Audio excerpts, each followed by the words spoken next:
Welcome friends. നമ്മൾ ഇന്ന് ഉണ്ടാക്കാൻ പോകുന്നത് ഒരു ചീമച്ചക്ക ചിപ്സ് ആണ്. അപ്പോൾ അതിനായിട്ട് നമുക്ക് ചീമച്ചക്ക നൈസ് ആയിട്ട് അരിഞ്ഞെടുക്കണം. അധികം വിളയാത്ത ചീമച്ചക്ക വേണം നമ്മളിവിടെ എടുക്കാനുള്ളത്. ഇത് അധികം വിളയാത്ത ചീമച്ചക്ക ആയതുകൊണ്ട് ഇതിൽ ഒരുപാട് കറ കാണാം.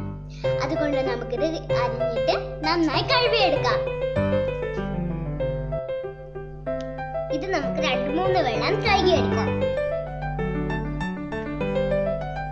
ഇത് വെള്ളം കളഞ്ഞതിന് ശേഷം നമുക്ക് ഒരു പാത്രത്തിലേക്ക് മാറ്റാം. അതിനുശേഷം നമുക്ക് ഇതിൽ ആവശ്യത്തിന് ഉപ്പിട്ട് കൊടുക്കാം. ഇനി നമുക്ക് ഇതിലേക്ക് കുരുമുളക് പൊടി ആഡ് ചെയ്ത് കൊടുക്കാം.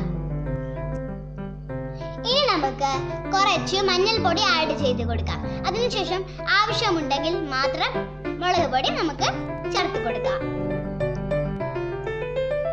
ഇനി നമുക്ക് ഇത് ഈ ചീമച്ചക്കയെ പിടിക്കുന്നത് വരെ ഈ പൊടികൾ ഒന്ന് മിക്സ് ചെയ്ത് കൊടുക്കാം. നന്നായിട്ട് ഇത് മിക്സ് ചെയ്ത് കൊടുക്കാം.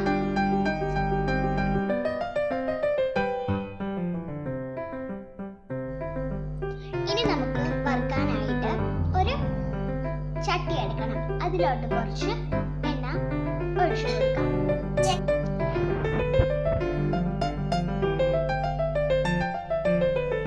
എണ്ണ ചൂടായതിനു ശേഷം നമുക്ക് ഈ ചീമച്ചക്ക അതിലിട്ട് ഫ്രൈ ചെയ്തെടുക്കാം.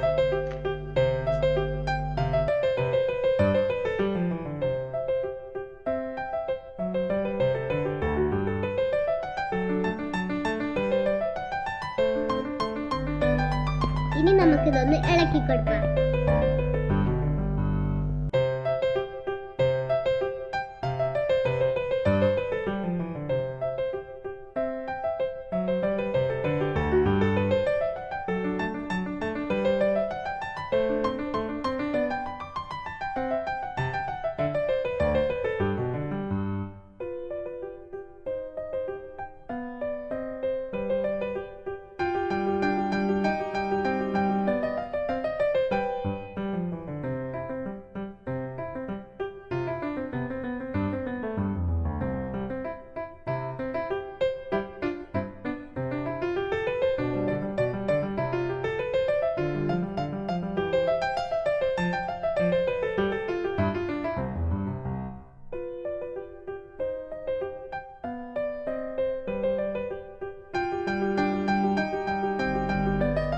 ഇത് ക്രിസ്പി ആകുമ്പോൾ നമുക്കിത് കോരി മാറ്റാം.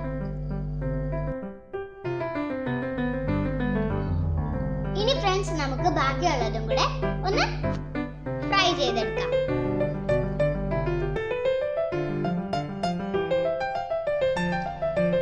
ഇത് കട്ടൻ ചായയുടെ കൂടെ നല്ല കോമ്പിനേഷൻ ആണ്. നിങ്ങൾ കഴിച്ചിട്ട് താഴെ കമന്റ് ബോക്സിൽ അഭിപ്രായം പറയുക.